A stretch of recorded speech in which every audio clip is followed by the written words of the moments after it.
ते माझ्यासारख्या अनेक कार्यकर्त्यांचं या ठिकाणी निलंबन करतात ते. आता मला यांच्या निलंबन किंवा या प्रक्रियेला काय अर्थ आहे का नाही आहे खरं तर पाहिलं गेलं पाहिजे. तर माननीय रवी लांडगे आमचेच सहकारी मित्र आहेत. ते काही दिवसापूर्वी कुठल्या पक्षामध्ये होते आणि काल त्यांना आपण भाजपमध्ये प्रवेश करून आज त्यांना महापौर केलेला आहे. मग कदाचित आमच्या बाबतीत तसं होऊ शकतं. बघा, खरं तर हे माझ्यासारख्या कार्यकर्त्यांच्या बाबतीत जर आपण पाहिलं तर हास्यास्पद गोष्ट आहे. पहिली गोष्ट तर त्यांनी उत्तर द्यायला पाहिजे होतं माझं की मला त्यांनी उमेदवारी का दिली नाही, ते त्याचं उत्तर आजपर्यंत देऊ शकले नाही. आता ते माझ्यासारख्या अनेक कार्यकर्त्यांचं या ठिकाणी निलंबन करतात ते. आता मला यांच्या निलंबन किंवा या प्रक्रियेला काय अर्थ आहे का नाही आहे खरं तर पाहिलं गेलं पाहिजे. कारण एवढा मोठा पक्ष आहे. जर आपण पाहिलं पिंपरी चिंचवडचे महापौरची जर निवडणूक आपण पाहिली तर माननीय रवी लांडगे आमचेच सहकारी मित्र आहेत. ते काही दिवसापूर्वी कुठल्या पक्षामध्ये होते आणि काल त्यांना आपण भाजपमध्ये प्रवेश करून आज त्यांना महापौर केलेला आहे. मग कदाचित आमच्या बाबतीत तसं होऊ शकतं.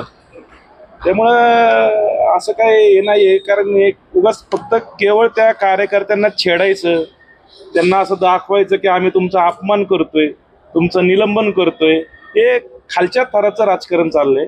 मला वाटतं की याचे कधी ना कधी त्यांना प्रायश्चित्त जे कोण करतंय त्यांना भोगावं लागेल. परंतु तुम्ही आता पक्षात नाही आहात, सर्वांना माहिती आहे की तुम्ही राष्ट्रवादी पक्ष जॉईन केला, तरी सुद्धा पक्षातून हकालपट्टी केल्याचं दाखवलंय. तब्बल 6 वर्षाचं निलंबन दाखवलंय. बघा, निलंबनाचा माझ्याकडे तर एक असा विषय आहे. आता आपण सर्व पत्रकार बंधू या ठिकाणी आहे. महापालिकेच्या पायरीवरतून मी या ठिकाणी बोलतोय. मी जर तो विषय जर वरिष्ठांपुढे, भारतीय जनता पक्षाचे वरिष्ठ नेते जे काही केंद्रातले आहेत त्यांच्यापाशी जर मांडला तर केंद्रातल्या एका मंत्र्याची निश्चितपणे निलंबन या भारतीय जनता पक्षातून होऊ शकतं, सत्तेतून होऊ शकतं. योग्य वेळी तो विषय मी सांगेल. त्यामुळे कृपया, आम्ही आता शांत बसलोय, आम्ही आता निवडून आलोय, आता आम्हाला जनतेची सेवा करायची आहे. आणि अशा काळात एक तर आमच्यावरती आधी दुःख आहे, माननीय अजितदादा आज आमच्यामध्ये नाही आहे. पण तरी उगाच कोणी काही समजू नये की या राष्ट्रवादी काँग्रेस पक्षाचे आम्ही कार्यकर्ते आहेत, खचलो आहोत. कारण निश्चितपणे दादांचा विचार आमच्या पाठीमागं आहे.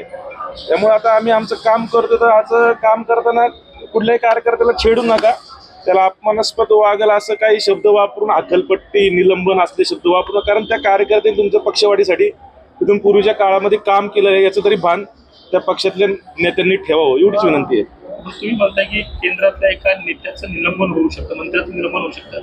असा कुठला विषय आहे? तो मंत्री कोण आहे? पुण्यातला आहे का काय? आता मी आज योग्य वेळी मी बोलल.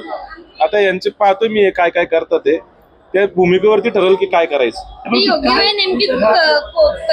प्रत्येक गोष्टीची योग्य वेळ असती, योग्य वेळ येईल. तुम्हा सर्वांना ते मी सांगेल, पाहूयात. ठीक.